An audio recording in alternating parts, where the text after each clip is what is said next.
You know, one thing that I cannot stand about swaps and high conflict people, and let's first dive into what swaps are. Swaps are when there is a one-time occurrence that happens in the schedule that you cannot, like, you didn't choose it. For example, your sister getting married, and she's asked your children to be in the wedding in some capacity.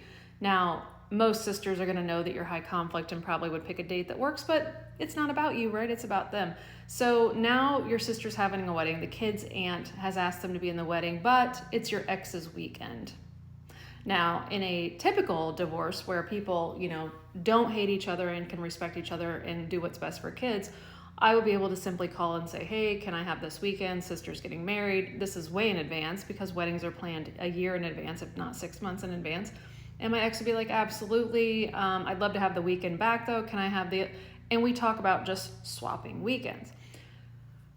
When you have a high conflict person, they will say, absolutely no, until it benefits them. So that's what I'm going to teach today inside of the next chapter. I'm going to teach people how to make sure it benefits the other person for your kids to be at that wedding. But I want to tell you as I wrap up, your kids won't be at everything.